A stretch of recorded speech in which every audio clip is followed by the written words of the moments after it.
guys, what's going on? It's coming at you today in Raid Shadow Legends. How you guys doing? I'm happy to have you here. Joining me talking about the top 30 legendaries inside Raid Shadow Legends here in June 2022. An updated list, a bunch of new champions on this list. And as with all of these tier lists, guys, it is arbitrary, man. It's arbitrary. These are my personal top 30 legendary champions in the game. You can make a case that, I don't know, 70, 80 of these champions could be inside the top 30. These are my favorites. I tend to go with champions that are very versatile. You can be used in a bunch of different areas inside the game, and I tend to value support champions a little bit more than damage dealers, even though there'll be plenty of damage dealers on this list today as well. And final caveat, tomorrow I will be coming out with a top 10 epic. I want to rank the top 10 epics in the game as of right now. There's a lot of new epics who are really, really good as well, so be on the lookout for that video. And hey, if you like the content here, I invite you to subscribe to the channel. Without further ado, let's go ahead and jump into the top 30 legendary champions in Raid Shadow Legends. So guys, we're going to start with one of the most recent additions to the game. It is Hegemon's.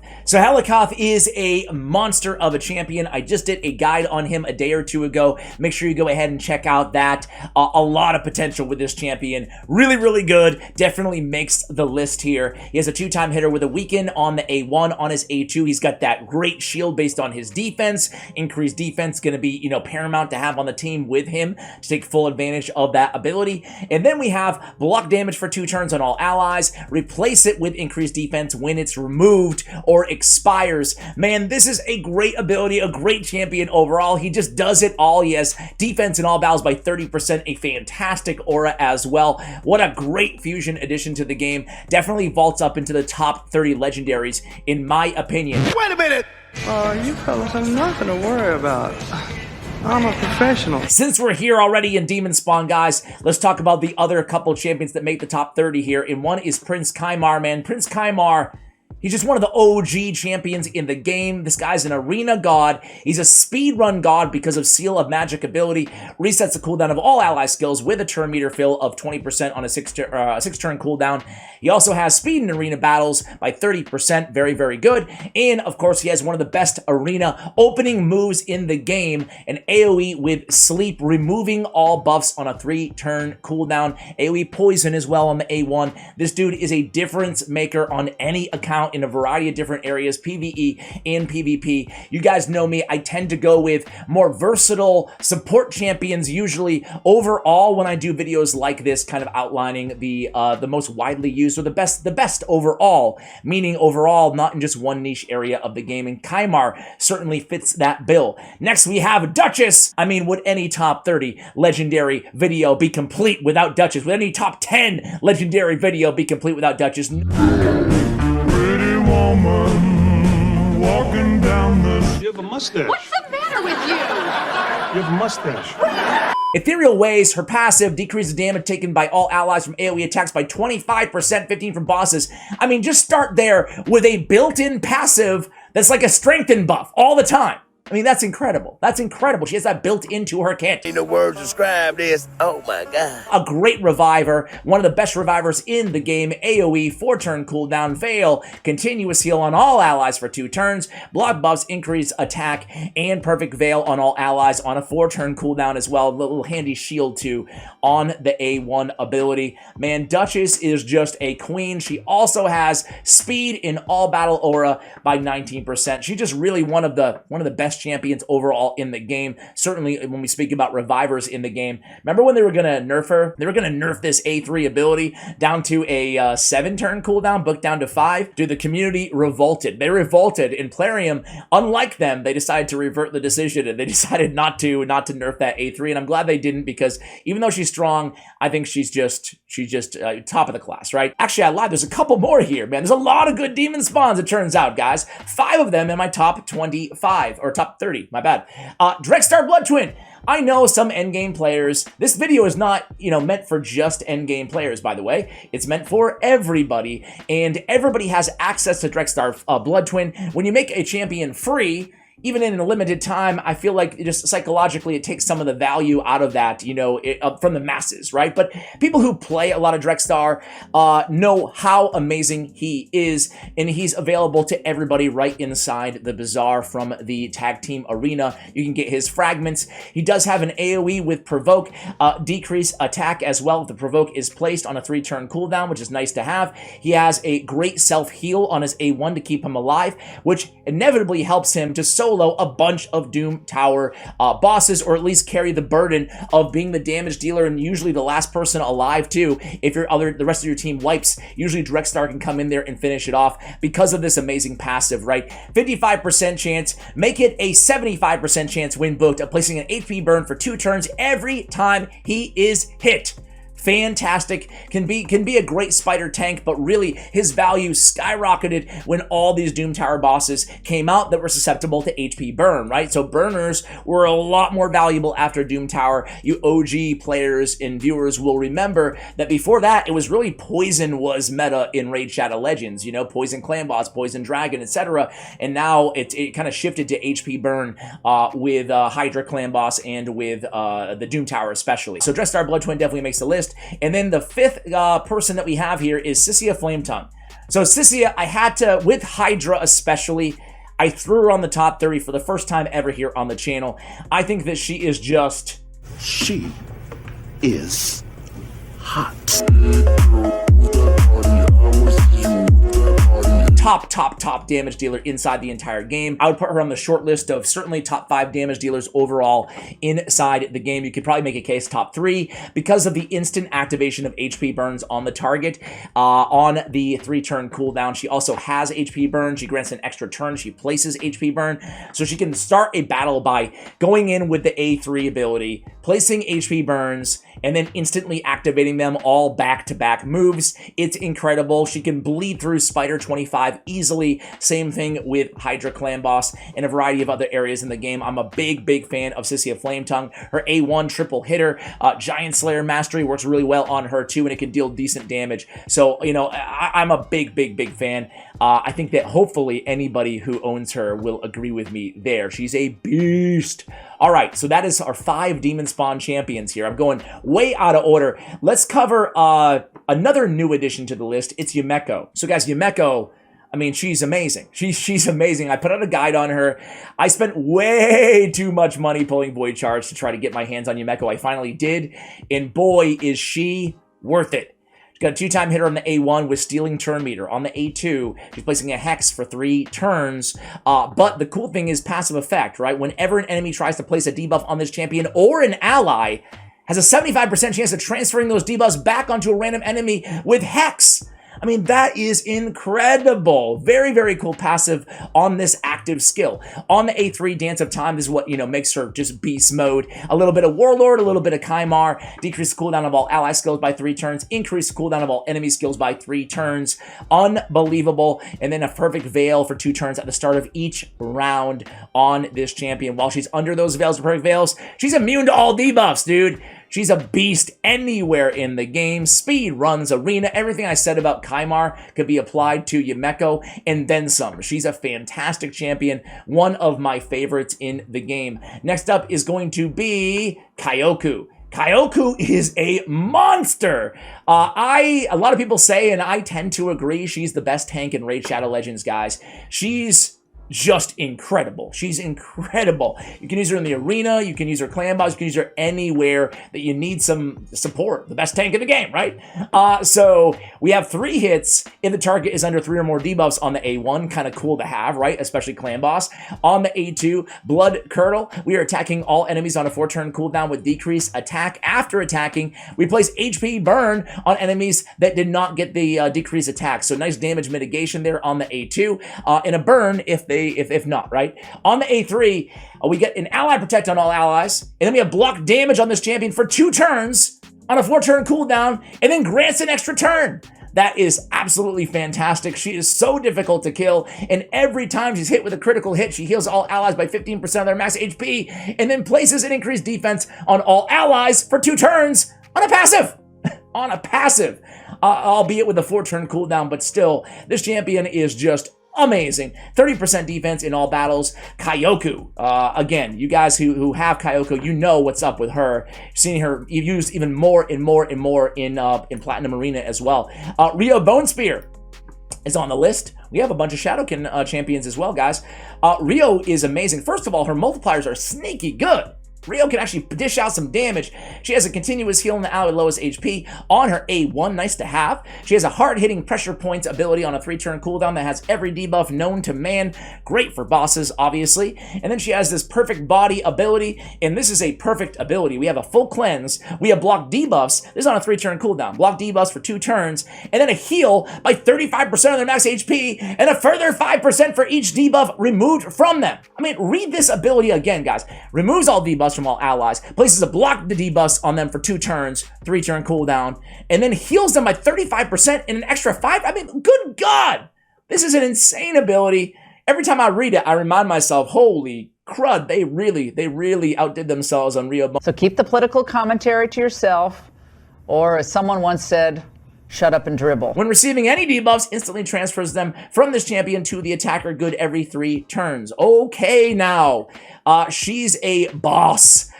Rio, we love you. We love you. I am fawning over all these champions, huh? I'm like, this guy's getting a little bit too excited about these Raid Shadow Legends characters. Lady Kimmy, man, she's one of the fastest champions in the game. 115 base speed. Base stats are on point on this champion.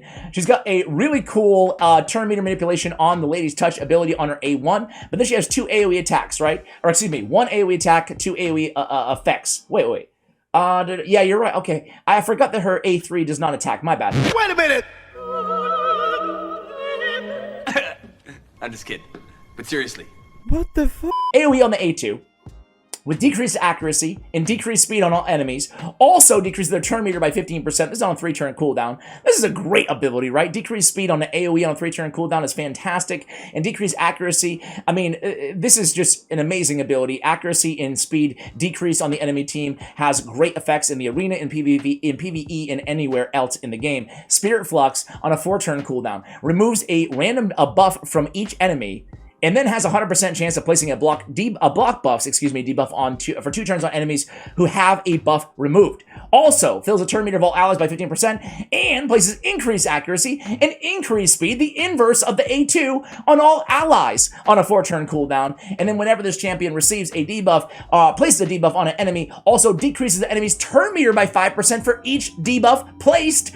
And whenever this champion or allies receives a debuff, fills their turn meter by 5% for each debuff received. This is a very underrated passive, especially to players who don't have a lot of experience with Lady Kimmy. This just keeps the turn meter manipulation, the control of the battle, mixed with the turn meter on the A1 and mixed with the decreased speed. She's a great control champion, just top of the game, right? One of the better champions inside the entire game. I love Lady Kimmy. And then we have Ninja. Of course we have Ninja, man. Ninja's, you know, right up there with Sissy Flametongue as the best damage dealer overall inside the game. He has the Hail Burn ability, which you guys, I mean, if you have Ninja, you already know what he's about. You already know what he does. He kills. He's a boss killer. He's a boss killer. You get escalation for even more damage every time you use his abilities. He has a dependable decreased defense on his A1 at a decent 60% clip when booked, and then he has an AoE freeze on his A3 ability. When targeting a boss, though, it will only attack the boss, not an AoE, and ignore 50% of defense. Unbelievable. Also decreasing the Hail Burn skill to do even more damage. This champion, Ninja, is... there must be a lot of Ninja fans on the Plarium development team because they made one of the best champions in the game, and I feel for you guys who don't have him. I apologize. I wish there was a way for you to get him, but I am not in control of that. Knights Revenant. All right, we have Cowblox. Cowblox, man, I mean, he's one of my most wanted. He's one of the champions I don't have on the list. I've tried pulling so many times for this dude. Look at his passive, guys. Places 4 poison debuffs on all enemies for 2 turns at the start of each round. What? Has a 50% chance of placing a poison debuff on all enemies for 1 turn at the start of each turn. Okay? Whenever an enemy places a poison debuff on this champion, instantly removes it and replaces it with a continuous heal buff instead. This is a 1-turn passive. This is one of the strongest and best passives in the game. Good God. An AoE Damage increases according to the number of poison debuffs on the target. This is his Storm of Vitriol, which obviously can scale pretty wide. Attack an enemy max HP on the multipliers there. And then attacks one enemy, place an extra hit for each poison debuff on the target, up to 3 extra hits on the A2, and more poison, increasing duration of poisons, that is, on the A1. Cowblox is just a great champion. I really wish I had him. I'm jealous of all of you who do.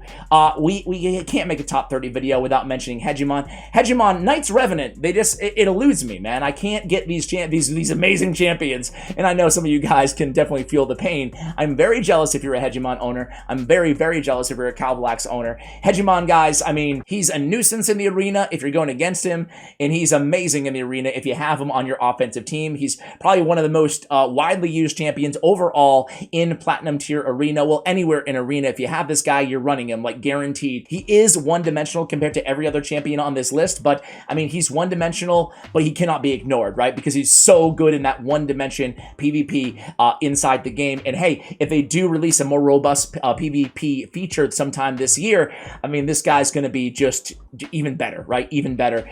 So he has block active skills, 50-50 shot, and he always goes first. That's all you need to know about Hegemon. And that's all I have for you in the Knights Revenant category. Let's go ahead and head on over to Undead Horde, where there's going to be a few here as well. Let's start out with Siphi, the Lost Bride. Siphi, I mean, I'm not going to spend a lot of time on her. You guys know how good Siphi is. She's still a top 10, top 15 champion in the game, in my opinion. Very fast, very good base stats. She has a sleep that can't be resisted on the A1, or a heal depending on turn meter on the A2. She's got block debuffs, increased defense, increased speed, and turn meter fill by 10%, all on a 4-turn cooldown. Used to be 3, now it's 4. It's still an insanely good ability. And then she has one of the better single target revivals with a full turn meter in the game on a 4-turn cooldown. That is Siphi. Again, base stats make her very difficult to kill as well. Just one of the better champions out there still to this day in the game. We have Nekret the Great, man. Nekret is a boss.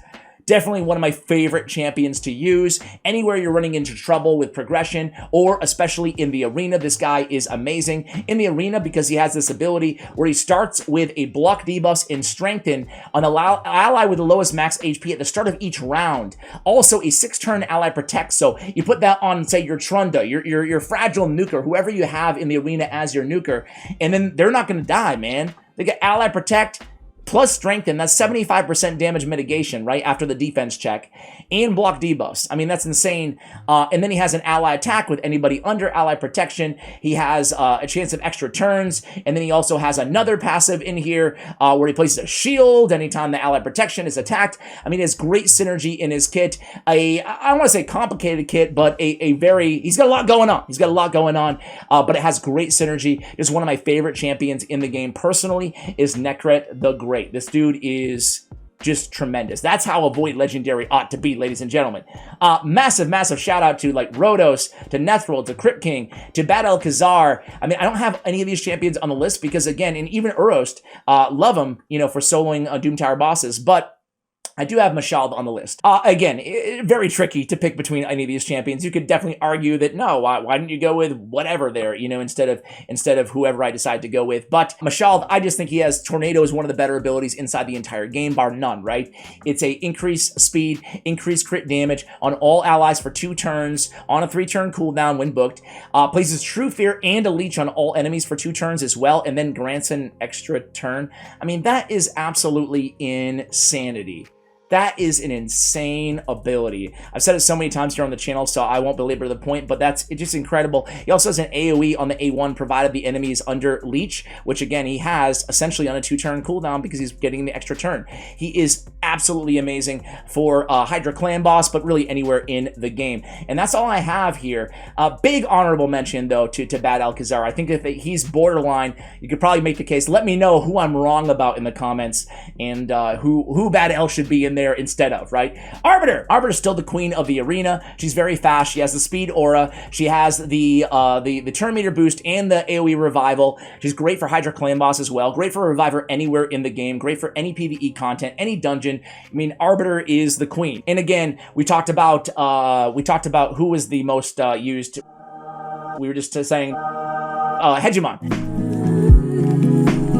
the most used legendary in Platinum. Well, Arbiter's right there with him, right? I mean, she is probably the most popular overall legendary inside the arena for obvious reasons. Turn meter boost on the A3 ability as well. A nice handy decrease duration of all enemy buffs on the A2 if you build it with accuracy. But yeah, overall, Arbiter is an absolute stud. We have the Queen of Speed, Lysandra, right next to Arbiter. I'm including Lysandra on the list because she's just the best control champion in the game when it comes to turn meter, in my opinion. She has speed in all battles by 24%. She's the best of class with this Energize ability. Increased speed on all allies. Fills a turn meter of all allies by 30%. Decreased turn meter of all enemies by 30%. This ability is absolutely insane. And if you want more, guys, she's got more. She's got a full turn meter depletion on a 3-turn cooldown on the A2. So the combination of Exhaustion and Energize just make Lysandra, I mean, nobody can compare to her in my mind when we talk about the best speed and kind of control champions in the game. Massive shout out here to Eleanoril,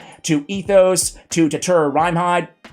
I mean, I really thought about putting Tatura on the list. Very good honorable mention with block debuffs, increased defense, perfect veil, and shield. I mean, that's a lot to be bringing to the table here. But again, difficult decisions were had in every single faction. So those are my, just Lysandra and Arbiter in my top 30. Let's go ahead and head over to Barbarians, guys. Of course, Valkyrie is on the list, man. Valkyrie is still one of the best legendaries in the game. In my mind, she is a top 10 legendary, maybe even top 5 legendary overall in the game. Heck, top 3?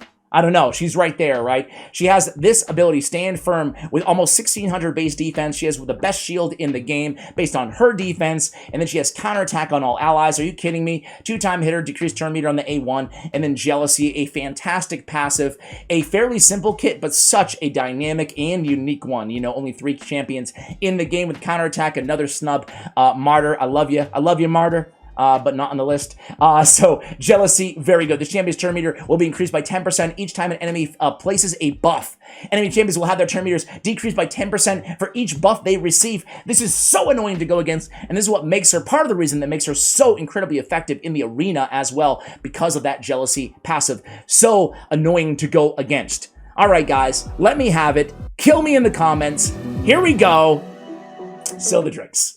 You piece of shit! You heartless piece of shit! Some of you right now are saying, that's who you should take out for Bad Alcazar, Ash. Listen, my love for Sildredrix may be getting in the way sentimentally here, but I still think she's a tremendous champion. Let me remind you guys why Sildredrix is fantastic one more time for you. She has decreased speed, big version, at a dependable 40% rate on her A1 with turn meter control. Fantastic A1 ability. On the A2, it's an AoE with a stun. AoE times 2 with a stun. 35% chance of a stun is the same as Fushan. It's on a 3-turn cooldown. You can bump it up to 40% with the Fearsome Presence Mastery, so she can be a great control champion here with this A2 ability. On the Phoenix Right ability, we have revives any ally with 50% HP, and then ally protect buff on them for 2 turns on a 4-turn cooldown. So now she's reviving as well. What else does she do? Okay, well, how about this amazing passive? Boundless Life heals all allies by 10% of their max HP at the start of each turn.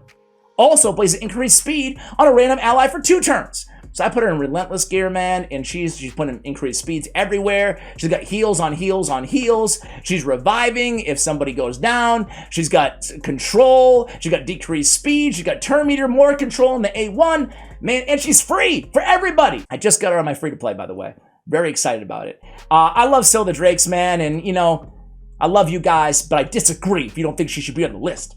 Tuwanarak, though, is the last Barbarian on the list, guys. I mean, she has a kind of a cool decreased attack, block buffs, and a spread chance here. Where is it? Also applies a debuff spread, taking 2 random debuffs from the target and placing them on all enemies. So this could ostensibly be an AoE, essentially, on the debuffs, depending on what debuffs they have on the target already. She has continuous heal on the A1, which is nice to have. And then she has increased defense and increased speed on a 3-turn cooldown. But really, this passive is where it's at with Tuwanarak. It's kind of like Doom Priest, only turned up a notch, right? We don't have the heal, but removes 2 random debuffs instead from all allies under continuous heals at the start of each turn. 1 if they're not under continuous heal. This is a fantastic, fantastic passive. I do not have Tuwanarak, but boy, do I want her. Good base stats too, and those are our 3 Barbarians that make the list. Let's go over to Sacred Order, guys, and Cardial. Man, another dude who evades me on this account, man. I want to get my hands on Cardial. He is so freaking good, dude. He's so good. So jealousy, you got to have cardio.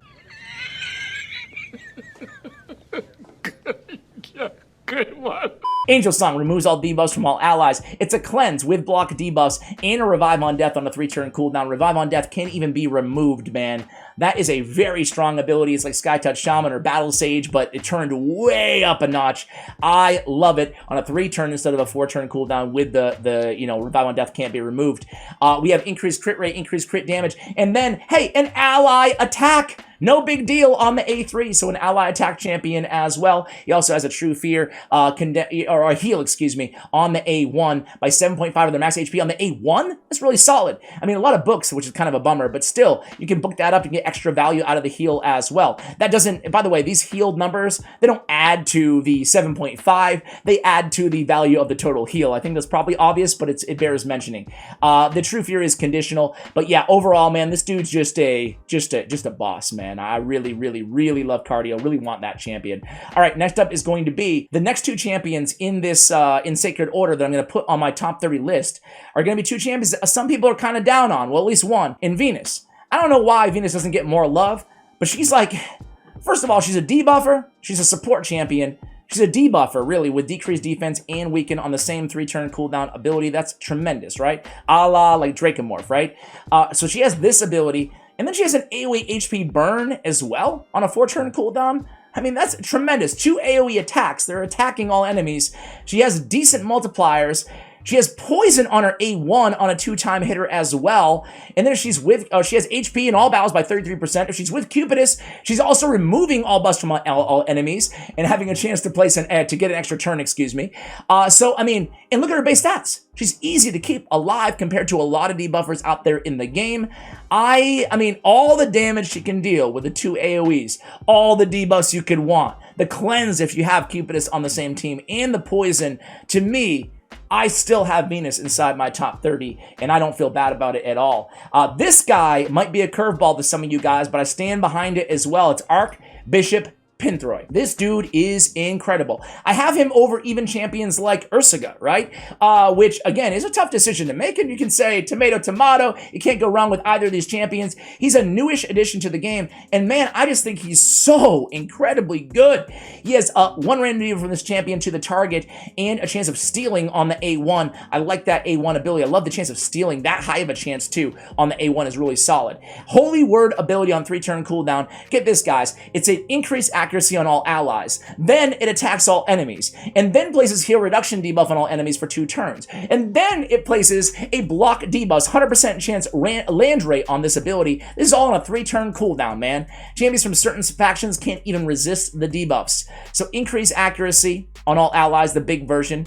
Block buffs and heal reduction and an attack on a 3-turn cooldown. He's doing a lot on that ability, but it keeps getting better. Gleam of Glory, 4-turn cooldown, heals all allies, 30% of their max HP, a really solid heal. And then we get increased defense for 2 turns. Fantastic. Hey, if 4 or more allies are alive, we're also placing a shield for 2 turns equal to 30% of their max HP. Man, so we get a shield, a heal, and an increased defense, and we have increased accuracy, and heal reduction, and block buffs on all enemies. Come on, man. He removes all decreased defense and weakens from himself at the start of each turn as well. Man, I just think this dude is so good, man. I think he's a really, really good champion. I guess looking at his kit and looking at like Tatura Reinhardt's kit, you can make the case they're kind of on the same level, so a little arbitrary that I included one and not the other, but either way, this guy's just, I really, really like that champion. Let me take inventory here. Okay, let me do a couple random ones. We have Dracomorph. Okay, actually, let's go to Lizardmen here. Let's spend a little bit of time because we actually have 2. Let's start out with Draco, as I mentioned. Dracomorph, man, I mean, he just deals so much damage. So much damage on his A1, so much damage potential on his A2 because of the poisons. Very hard hitting with surplus damage on the A1. They did give it a little nerf, but still, it's still a ton of damage, right? On the A2, a bunch of poisons, 4 of them on the A2 on a 3-turn cooldown, and in a 3-turn cooldown, weaken and decrease defense. I mean, what else do you want from a champion? He's got a ton of damage and the debuffs to back it up as well. And then, of course, we have Krisk. I mean, some of you guys are like, why hasn't he mentioned Krisk yet? Why hasn't he mentioned Krisk? Don't worry, Krisk is definitely on the list, guys. AoE decreased speed, increased duration of all buffs, along with ally protection, continuous heal on himself. I mean, this is a tremendous A2. Decent multipliers as well. And then he has a provoke on an AoE on a 3-turn cooldown, increased defense on himself, increased speed on everybody else. And then his passive, man, Might of Ages is an insane passive, one of the best in the game, right? At the start of each turn, places a shield on all allies equal to 50% of his max HP. That's a massive shield we're starting out every turn on, and then also has a 100% chance of placing a decreased defense and a decreased attack on the attacker for 1 turn whenever he's hit. That's insane, man! Krisk is a boss. I still put him as my number 1 or 2 champion in the game. The champion that I put with him at 1 in 1A or 1A and 1B is actually Lydia, who obviously makes the list.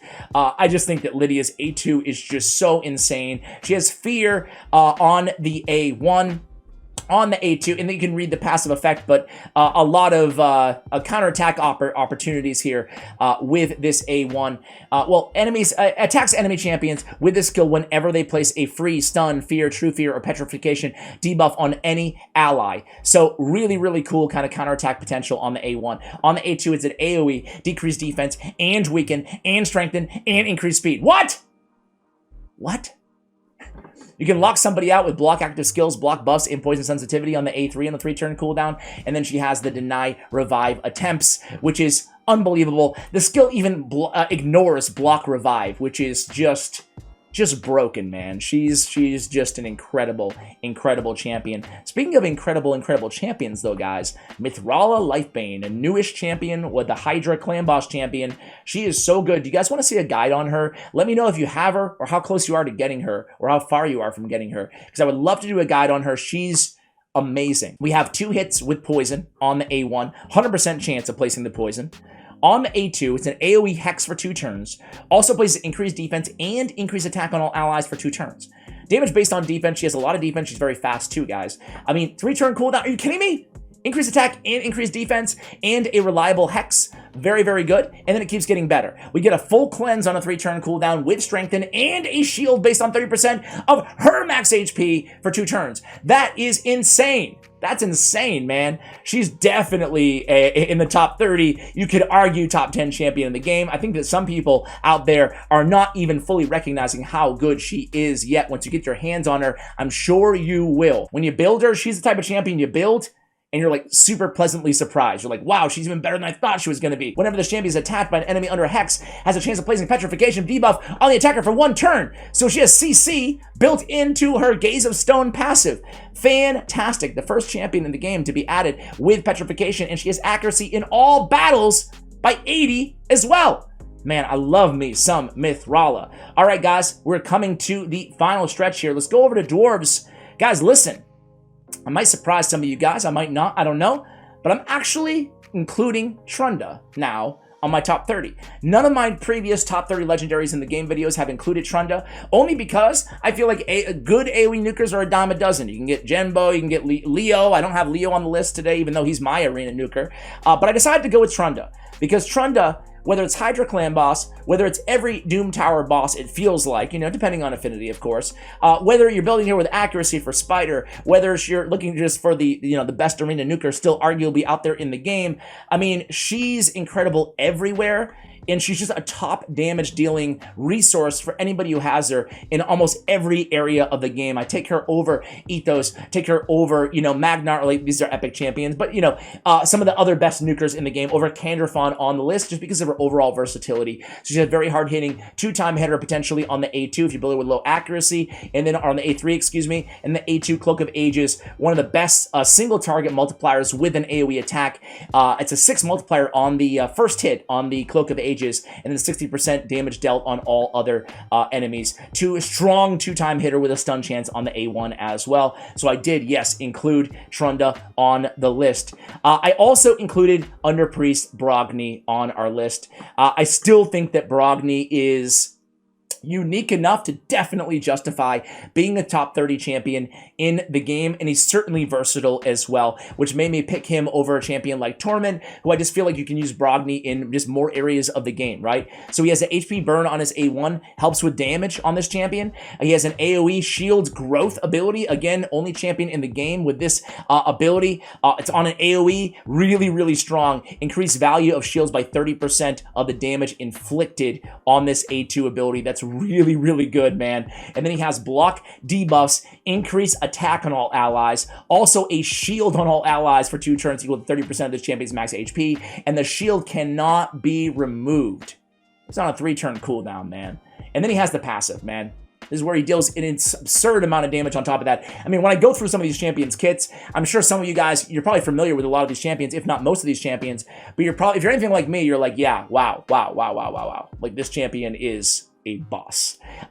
Whenever an ally under shield is attacked, reflects 25% of the damage inflicted onto the shield back to the attacker. Also heals that ally by 25% of the damage inflicted on the shield.